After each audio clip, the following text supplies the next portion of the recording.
चौथी इकोनॉमी बनने के तुरंत बाद भारत में अचानक इतना डॉलर कहां से बरस रहा, माला माल हो रहा। भारत का वो हथियार जो बिना गोली बारूद चलाए वीसा और मास्टर कार्ड जैसी खरबों की कंपनियों को ले आया घुटनों पर। 25 लाख करोड़ रुपए का वो आंकड़ा क्या है जिसने दुनिया के सबसे बड़े इकोनॉमिक एक्सपर्ट्स की उड़ा डाली नींद।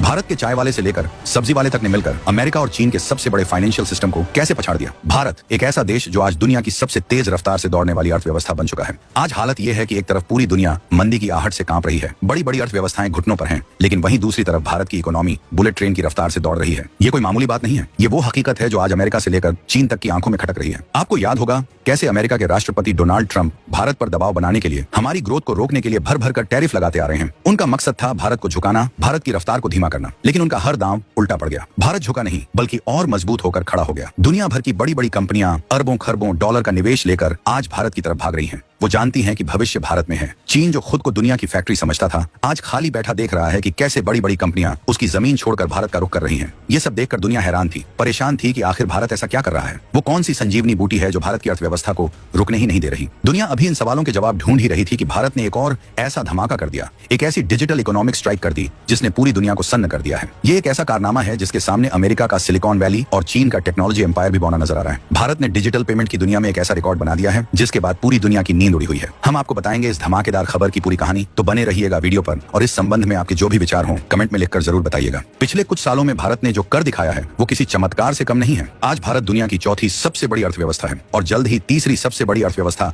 बनने की राह पर है। हमारी ग्रोथ रेट आज 7 से 8% के बीच है, जबकि चीन और अमेरिका जैसे देश 3 से 4% के लिए संघर्ष कर रहे हैं। आखिर ये हुआ कैसे? इसके पीछे है एक सोची समझी रणनीति, एक ऐसा चक्रव्यूह जिसे मोदी सरकार ने बड़ी खामोशी से रचा है। सबसे पहला कदम था मेक इन इंडिया और प्रोडक्शन लिंक्ड इंसेंटिव यानी PLI स्कीम। सरकार ने दुनिया को कहा आओ भारत में बनाओ, इसके साथ ही अरबों डॉलर का इंसेंटिव भी दिया। नतीजा, एप्पल से लेकर सैमसंग तक दुनिया की बड़ी बड़ी कंपनियां आज भारत में अपनी फैक्ट्रियां लगा रही हैं। इससे न सिर्फ लाखों रोजगार पैदा हुए बल्कि भारत दुनिया का एक नया मैन्युफैक्चरिंग हब बनकर उभरा। दूसरा बड़ा कदम था इंफ्रास्ट्रक्चर पर रिकॉर्ड तोड़ खर्च। आज भारत में जिस रफ्तार से हाईवे, रेलवे, एयरपोर्ट और पोर्ट बन रहे हैं वैसा इतिहास में कभी नहीं हुआ। ये सड़कें और पोर्ट सिर्फ कंक्रीट के ढांचे नहीं हैं, ये भारत की इकोनॉमी की वो नसें हैं जिनमें विकास का खून दौड़ रहा है। और तीसरा और सबसे बड़ा दांव था डिजिटल इंडिया। सरकार ने समझा कि आने वाला युग डेटा का है, टेक्नोलॉजी का है। इसी सोच ने उस क्रांति को जन्म दिया जिसकी गूंज आज पूरी दुनिया में सुनाई दे रही है। और इसी क्रांति का सबसे बड़ा हथियार बनकर उभरा है हमारा और आपका अपना UPI। जी हाँ, वही UPI जिससे आप सब्जी वाले को, चाय वाले को या मॉल में पेमेंट करते हैं। आपको शायद ये एक मामूली सी चीज लगे, लेकिन यकीन मानिए ये भारत का वो गुप्त हथियार है जिसने अमेरिका और चीन को सीधी चुनौती दे डाली है। अब आते हैं उस धमाके पर जिसने पूरी दुनिया को हिलाकर रख दिया है। ये कहानी है आंकड़ों की, और आंकड़े कभी झूठ नहीं बोलते। जरा अपनी कुर्सी की पेटी बांध लीजिए, क्योंकि जो आंकड़े मैं आपको बताने जा रहा हूँ वो आपके होश उड़ा देंगे। मई 2025 का महीना, भारत के UPI सिस्टम ने एक महीने में, ध्यान से सुनिएगा, एक महीने में 25,14,000 करोड़ रुपए के लेन देन का पहाड़ खड़ा कर दिया। ये रकम इतनी बड़ी है कि पाकिस्तान जैसे देशों की पूरी इकोनॉमी इसके सामने पानी भरती नजर आए। ये आंकड़ा अप्रैल के 23.94 लाख करोड़ रुपए से भी ज्यादा था। यानी हर महीने भारत एक नया रिकॉर्ड बना रहा है। अब जरा इस आंकड़े की तुलना दुनिया की सबसे बड़ी पेमेंट कंपनियों से करते हैं जिनका पूरी दुनिया में दबदबा था, वीजा और मास्टर कार्ड। भारत में मौजूद सभी क्रेडिट कार्ड, चाहे वो वीजा के हों, मास्टर कार्ड के हों या किसी और कंपनी के, उन सबसे मिलाकर मार्च 2025 में कुल लेन देन हुआ था सिर्फ 2,01,000 करोड़ रुपए का। और डेबिट कार्ड से मात्र 0.39 लाख करोड़ रुपए। यानी अगर हम क्रेडिट और डेबिट कार्ड के कुल लेन देन को जोड़ भी दें तो ये आंकड़ा बनता है करीब 2.40 लाख करोड़ रुपए। और UPI का आंकड़ा कितना था? 25,14,000 करोड़ रुपए। यानी भारत के अकेले UPI ने इन सभी विदेशी कंपनियों के कार्ड नेटवर्क को मिलाकर लगभग 12 गुना ज्यादा का कारोबार किया है। ये कोई छोटी मोटी जीत नहीं है, ये एक तरफा डोमिनियो है। ये वो डिजिटल स्ट्राइक है जिसने इन खरबों डॉलर की कंपनियों की चूलें हिला दी हैं। सालों से ये कंपनियां हर ट्रांजैक्शन पर मोटा कमीशन कमाकर भारत से अरबों रुपए अपने देश ले जा रही थी, लेकिन UPI ने आकर इनका पूरा खेल ही खत्म कर दिया। UPI जो लगभग जीरो कॉस्ट पर काम करता है, उसने इन कंपनियों के बिजनेस मॉडल पर ही सवालिया निशान लगा दिया है।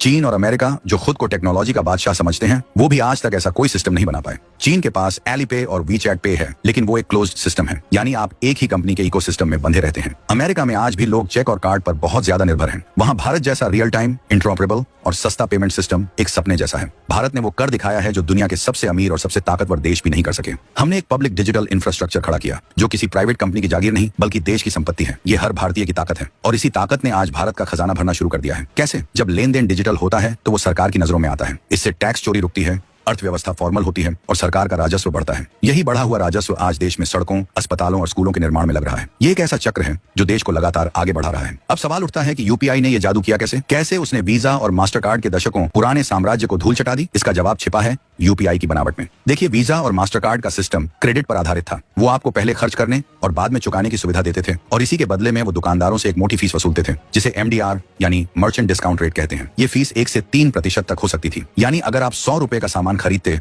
तो दुकानदार को 97 या 98 रुपये ही मिलते थे। बाकी का पैसा इन विदेशी कंपनियों की जेब में चला जाता था। छोटे दुकानदार ये बोझ नहीं उठा सकते थे, इसलिए वो कार्ड पेमेंट से बचते थे। लेकिन फिर आया यूपीआई, एक ऐसा क्रांतिकारी सिस्टम जिसने पूरा गेम ही पलट दिया। यूपीआई किसी क्रेडिट पर नहीं, बल्कि आपके बैंक अकाउंट में पड़े असली पैसे पर काम करता है। ये एक बैंक से दूसरे बैंक में सीधे और तुरंत पैसा ट्रांसफर करता है, वो भी लगभग मुफ्त में। इसने उस MDR वाली मोटी फीस को ही खत्म कर दिया। अब दुकानदार को 100 रुपए की पेमेंट पर पूरे 100 रुपए मिलते हैं। नतीजा, रेहड़ी पटरी वाले से लेकर बड़े बड़े शोरूम तक हर किसी ने यूपीआई को हाथों हाथ अपना लिया। ये इतना आसान था कि जिसे स्मार्टफोन चलाना आता है वो यूपीआई इस्तेमाल कर सकता है। इसने देश के करोड़ों लोगों को डिजिटल इकोनॉमी का हिस्सा बना दिया, जो पहले कैश पर ही निर्भर थे। ये भारत की फाइनेंशियल इंक्लूजन की सबसे बड़ी कहानी है। अब जरा ट्रांजैक्शन की संख्या पर गौर कीजिए। मई 2025 में यूपीआई से 18.68 अरब यानी 1868 करोड़ ट्रांजैक्शन हुए। ये संख्या इतनी बड़ी है कि आप कल्पना भी नहीं कर सकते। जून की शुरुआत में ही यूपीआई रोजाना करीब 65 करोड़ लेन देन दर्ज कर रहा था। अब इसकी तुलना वीजा से कीजिए। वीजा ने मार्च तिमाही में पूरी दुनिया में रोजाना औसतन 67.4 करोड़ लेन देन दर्ज किए थे। ध्यान दीजिए,